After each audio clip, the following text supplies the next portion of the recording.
Hello everyone, I hope you're all having an absolutely fabulous day. It is a gorgeous day here in Northern California. I'm Fanula and I live, work and garden in Zone 9B, a little bit outside of Petaluma, which if you've never been to Petaluma, it is an amazing place, fabulous town, and I'm out in the country just a little bit here. Right now, right this minute, I'm at Cottage Gardens of Petaluma and I am in the pollinator garden, which we've been transforming into something more and more magical all the time. Every time I'm down here, I'm adding something new or doing something different. One end of the pollinator garden I really want to show you. The other end of the pollinator garden is so darn boring, but that's what today's video is going to be all about, transformation. So let me show you secret garden number 1. This is a magical place down here. A lot of grandparents and parents bring their kids to have a little picnic down here, and everybody thinks it's their own secret garden, which makes me so happy. You have no idea. But I'm always worrying about what if 2 or 3 of these families all arrive here at the same time. We need to create another secret, beautiful location for them.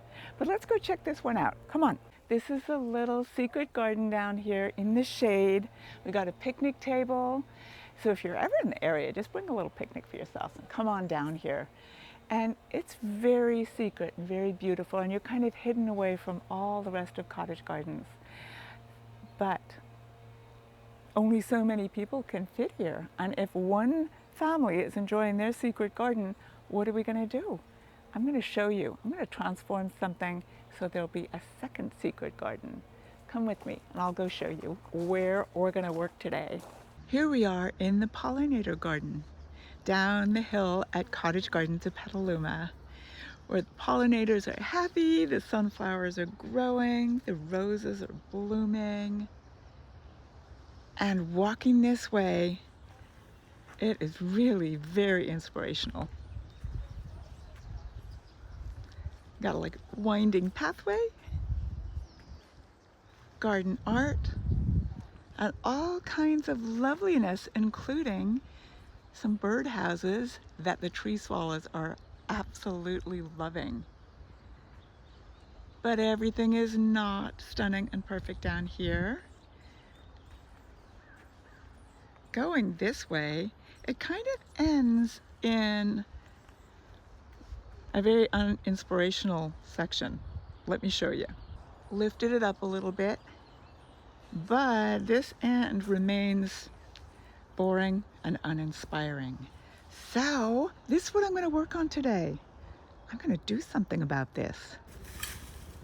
All right, getting the area cleared. All right, all I know is I'm going to have to do a little bit of grading. There's a little bit of slope going down to that fence. I'm going to go find a board, do a little grading, and I will come right back to you when I've got the grading and the gravel all in place. Fast forward. I could not get all this gravel here myself or even do all the grading myself.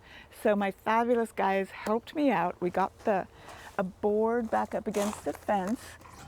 We got it all graded so it's nice and level. We got the gravel put in so the surface is really nice, really even. And I put a railroad tie right here to make a little step for the grade change that's going on. Already it is a vast improvement. Already it's something, but obviously it's not enough. So what am I going to do? I've got some ideas. First, I am going to start by making this more of an entryway. Yes, the step does something, but it needs more than that. So I'm going to go grab an arbor. One small arbor. This is going to fit exactly either side of these railroad ties. Next, it really needs a little table and chairs. Let me go grab them. I'm kind of thinking yellow tones, gold tones, orange tones, colors like that are really going to work right here.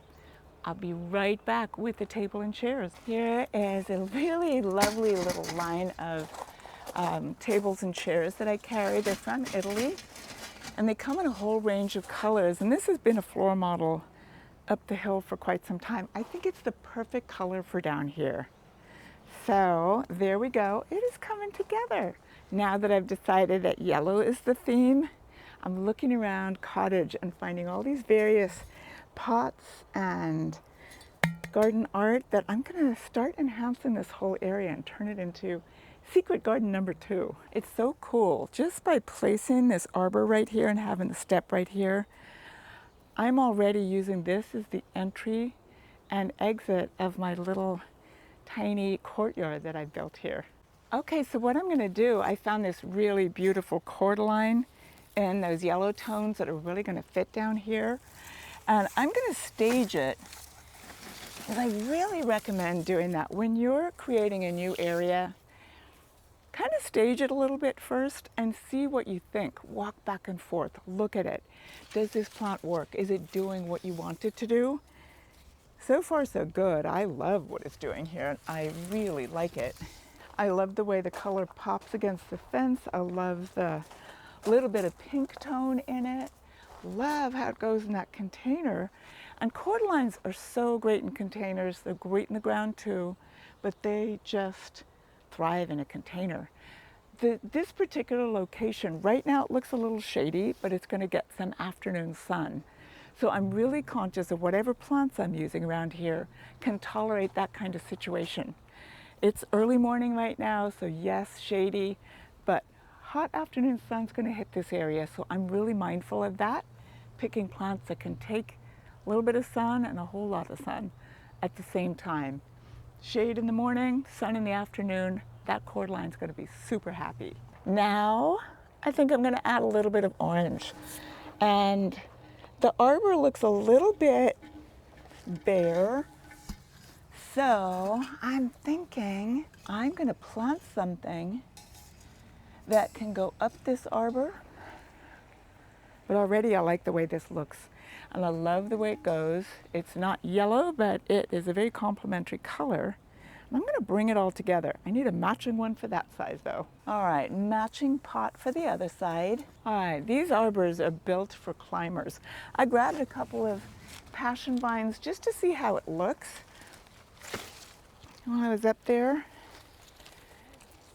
And it does look good, but these are not, this is not the plant for here.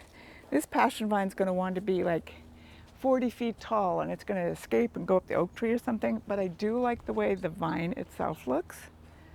So I'm going to keep it in my head and think about that. Other thing I really want to do is make that look as if it's been there forever rather than I just popped it there 5 minutes ago. So I'm going to fill the dirt in and just make this all look like it's been here a long, long time. Okay, so if I'm not going to put vines here, what am I going to put? Let's wander around the nursery for a second and see what's inspiring me. Ooh, a yellow peony. All right, that might be the thing. Because I know I've talked about peonies quite a bit lately, but did you know they're also really, really popular with pollinators? So it would make total sense. Look what I found. Look at this peony. It is absolutely perfect for a pollinator garden. Now, peonies don't want to be in pots forever, so I'm probably just going to do some staging here. Maybe I'll pot it up. I'm not too sure what I'm going to do exactly.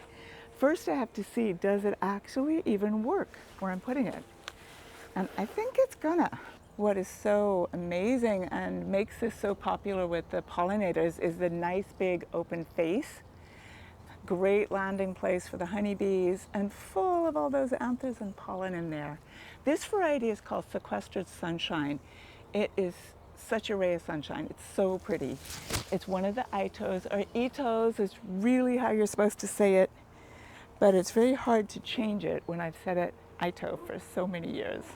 Oh yeah, this is great. I am really happy with the way this is turning out. This is so, so pretty.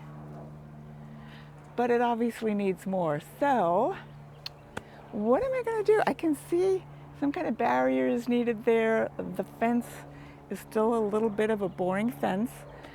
So, the table maybe could use some dressing up as well. So yeah, all right, I'm gonna go find some stuff.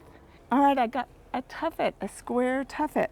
Now if you haven't seen our tuffets before, they are concrete made to look exactly like a pillow that maybe your grandma would have had on a couch. And I picked a square tuffet in yellow because it just makes total sense. The arbor here has square grids. This is a rectangle of a railroad tie being the step, but a square just makes total sense. So this is going to enhance the whole entry to my little courtyard that I made today. I want to sink it in the ground a teeny bit, so I'm doing an outline here around. I want to sink it flush with the level of the ground. You know, this is not a formal courtyard. This is a whimsical, magical courtyard designed to make you happy when you get here. So these tuffets, any of the tuffets would have worked because a pillow stone, stepping stone, is pretty darn magical. There we go. One great thing about these tuffets, they are tough as nails. They wash really, really well. They hold up to cold and rain. And all you have to do is a little bit of pressure washing or scrubbing with a brush after a couple of years to bring it back to its beautiful, pristine, original condition. Okay, what's next?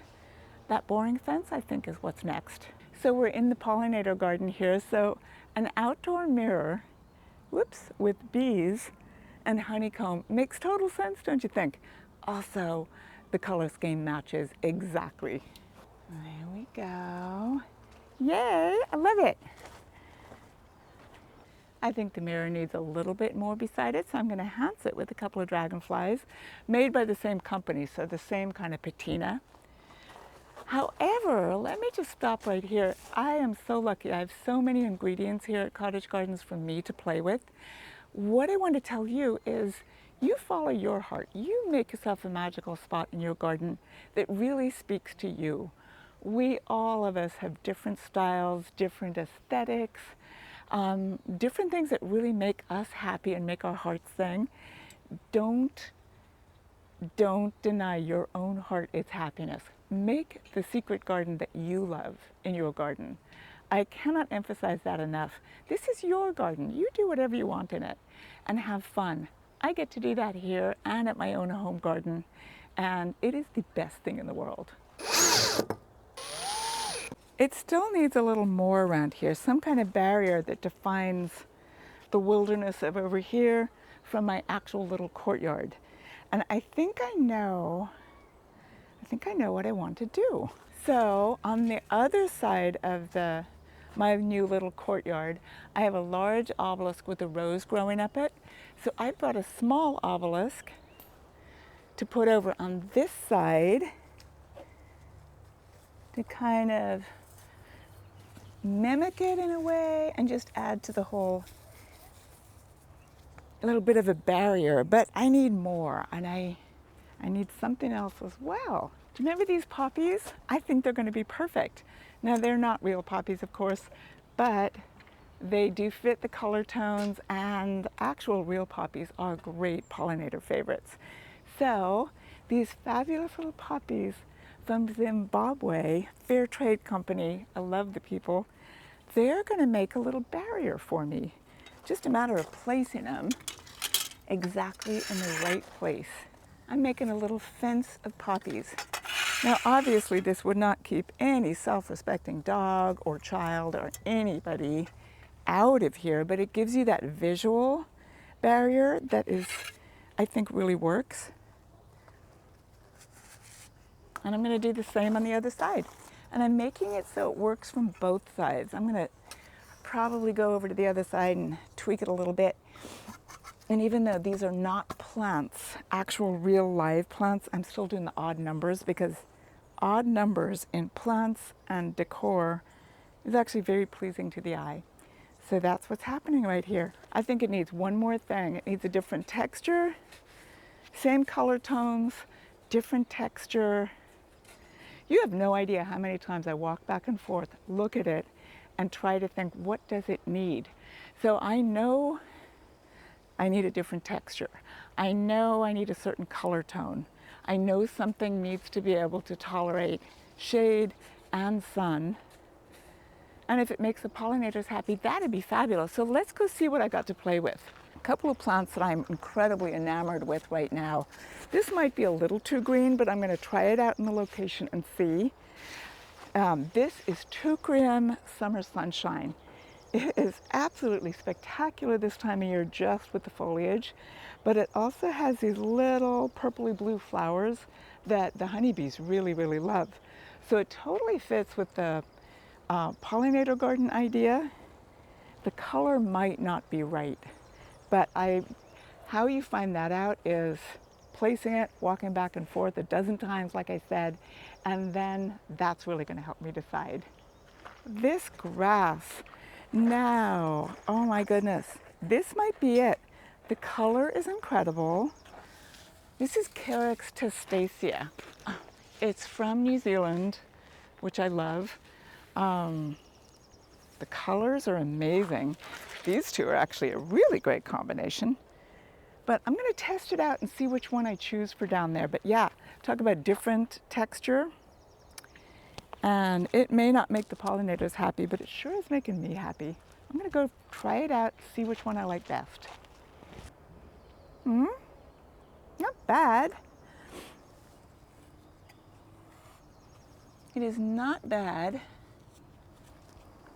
I'm not being overjoyed by it though.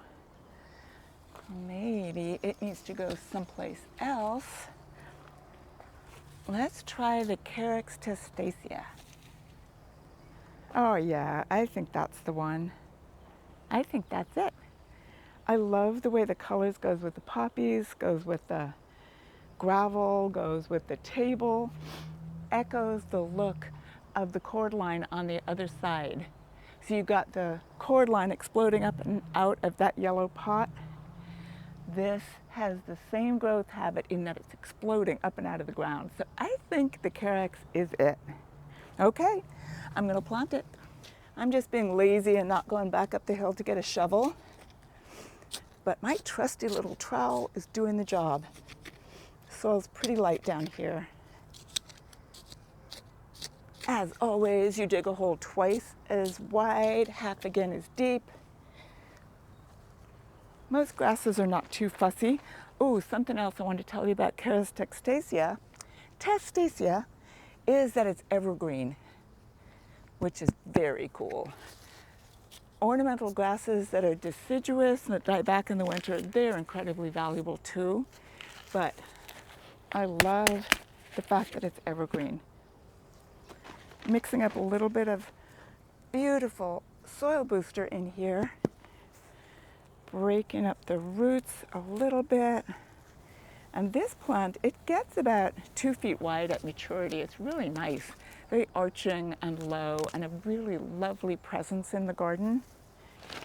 The other thing about Carex testacea, it can take shade or sun, either way. It's not as drought tolerant as you would think it would be, but it's sure not thirsty either. It's right there in the middle, great grass. So the Teucrium wasn't the exact right plant for that particular spot, but oh my goodness, doesn't it look good right here? So they were both winners. Who'd have guessed? I'm going to plant this one right here.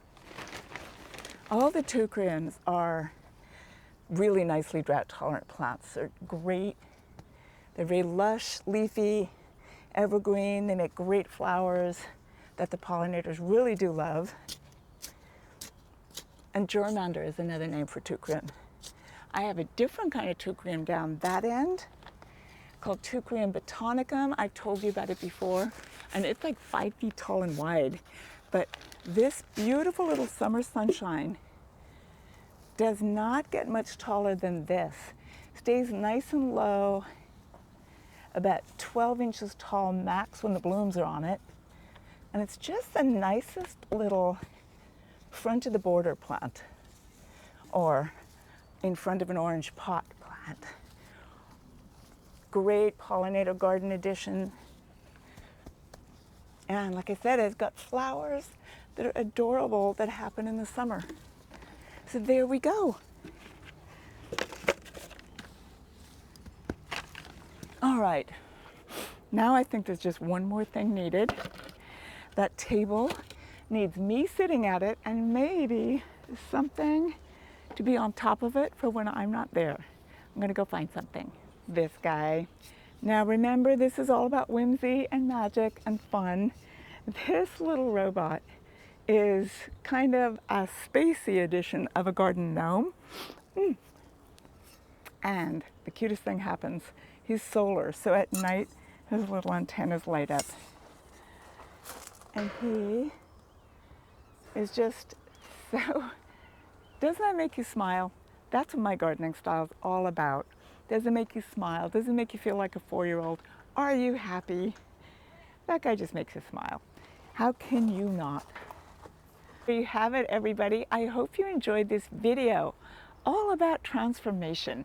So if you have a spot in your garden that is unfinished, boring, not exciting at all, you now can see just how easy it is to transform an area completely from the most boring fence possible underneath an oak tree into something actually pretty magical. And I know I'm so lucky. I've got so many fabulous plants here on hand for me to be inspired by, but that's just the thing. You can come to Cottage Gardens, get inspired by my gardens here, go home, copy them, and if you've got a different boring situation that needs a little work, just let me know. I'd be happy to help you with it.